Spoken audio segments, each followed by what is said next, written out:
Hello, welcome to my channel. I want to say a big thank you to everyone who has liked and subscribed to my channel. It's completely free to do, but it helps the algorithm find me, and I'm very grateful to those of you who've done that. Today's painting is a little bit odd. I changed my mind after I had painted 5 roses, and I eliminated 2 of them. And I want to show you how I did that. It's not a big deal, but you might get something from it. I hope you do. And please feel free to comment and I'll answer any questions that I can. And this is where I started off with 5 flowers, 5 roses and 2 buds.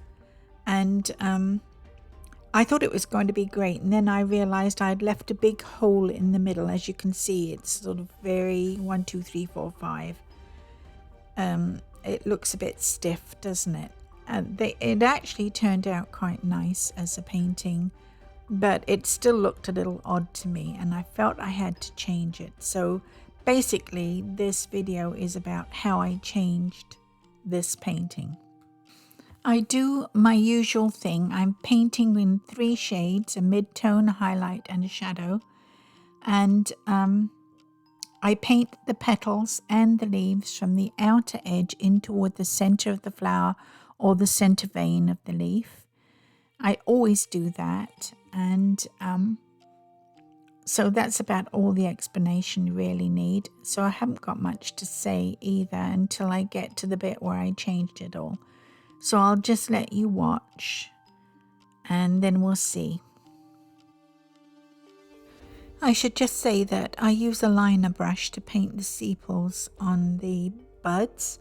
It needs a skinny line for the tips of the sepals, and I use that for stems and for veins in leaves, things like that need a skinny line. It's actually also called a rigger, that brush, and I believe that comes from the old sailing ship paintings where they painted the rigging with the rigger. That makes sense, doesn't it?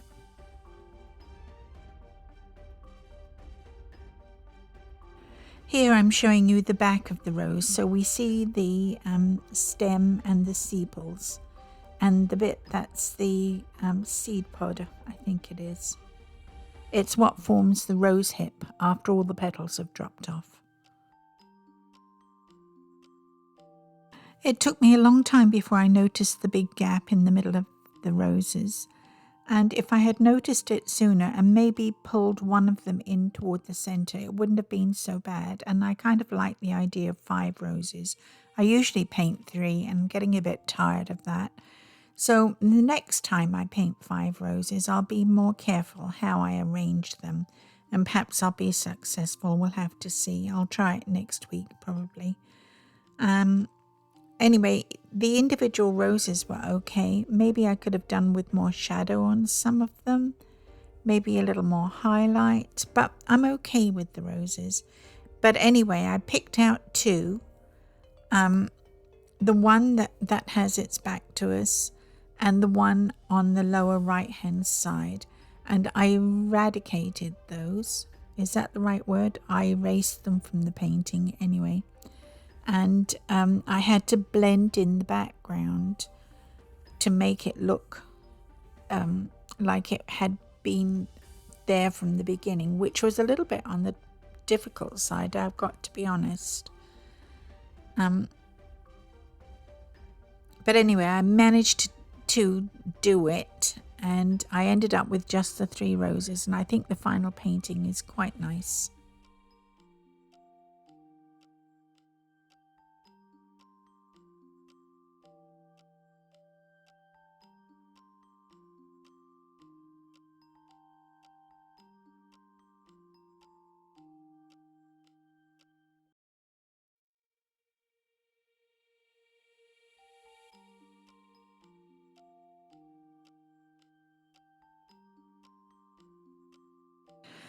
I had not changed out the water in my water mug after I painted the background, and it was a bit green, and so I wasn't getting the color that I wanted on this vase.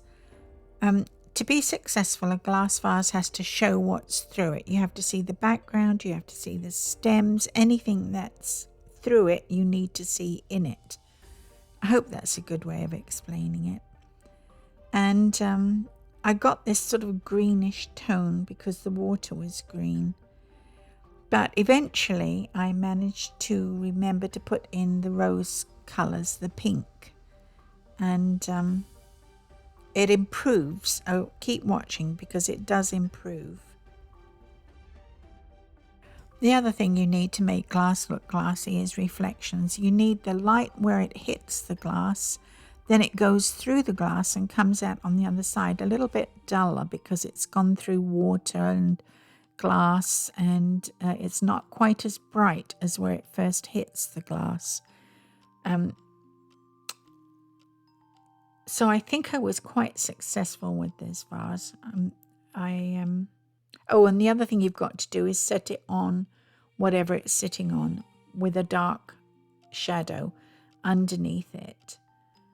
And don't forget a reflection in the table. I've made this a sort of green table, and I've got the vase reflection. I pull the stroke downwards in the reflection to make it look more reflective. I think that's what it does. In my opinion, that's what it does.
I think I could have put in a darker shadow on these lower roses, but I didn't. And I think that was because I was thrown for a loop by the formation. I think by this time I'd discovered how I'd put those 5 roses on the canvas and how ridiculous it looked with the big gap in the middle. And I was thinking about what to do about it. I didn't really want to take the roses out. It seemed a big bother to me, and I wasn't sure whether I wanted to go through that. So I was thinking about what I was doing, working on the vase, putting in some pinks. I think it's improved it a lot already. And then I came to the conclusion that I just had to take those 2 roses out, the backwards one and the lower right one, and just leave the 3. And I thought that would make a better composition, and I think it did. So I'm happy with what I ended up with. I don't want you to think that I'm not. But it was a very roundabout way to get to it. I advise a thumbnail first. And that's it, you see. I did not do the thumbnail. If I had done the thumbnail, I would have seen that big gap in the middle, and I would have adjusted it at the thumbnail level. And I didn't do that. So serves me right. I did it all wrong, and I had to fix it. But that's another nice thing, especially when you're painting in acrylics. You can fix just about anything. It's not cast in concrete.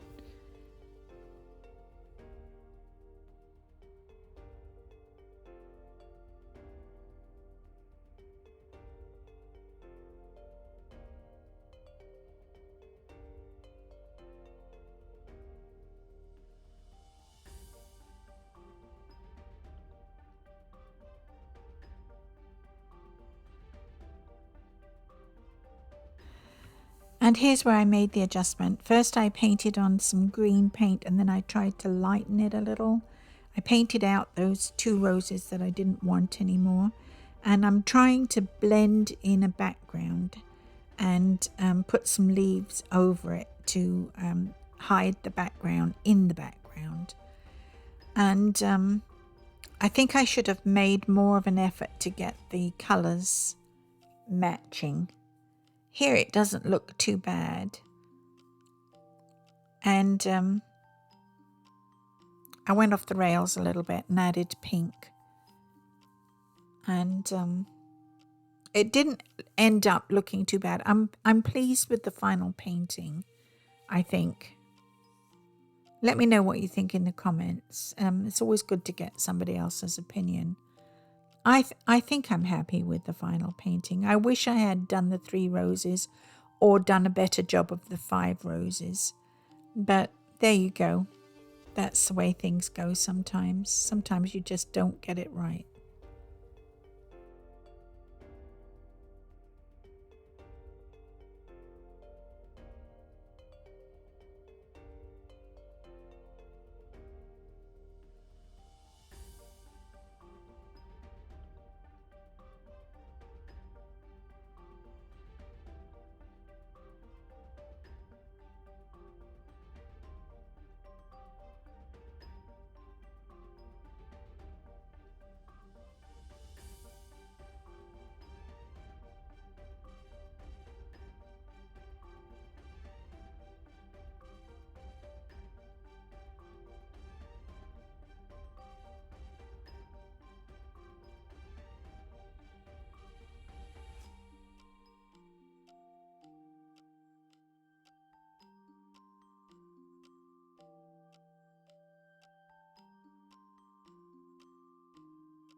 Here's where I began to paint some leaves, which set the background back in the background.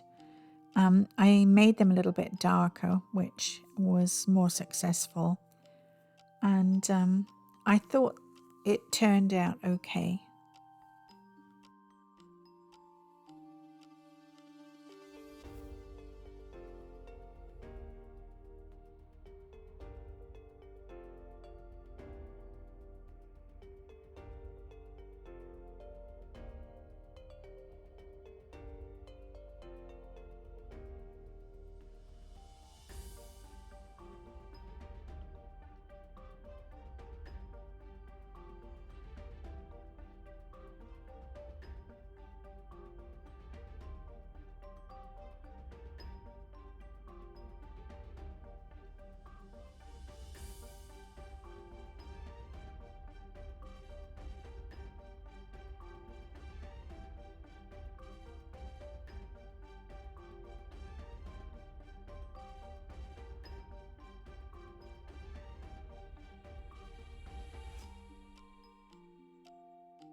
I think I could have left it there. I feel it has enough leaves there and they go in a sort of arc, which looks quite nice.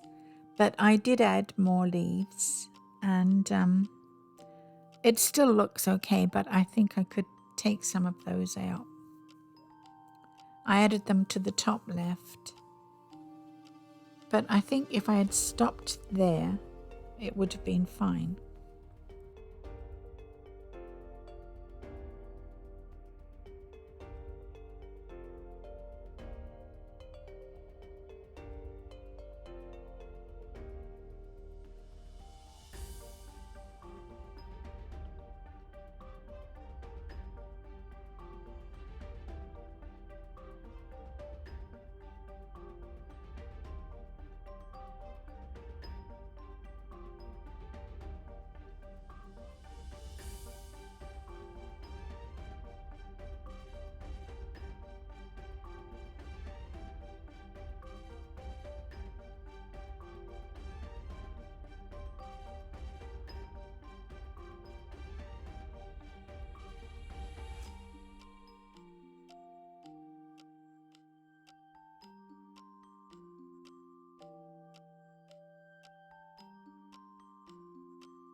Well, that's all I've got for you today. I hope you like the video. I hope you got something from it.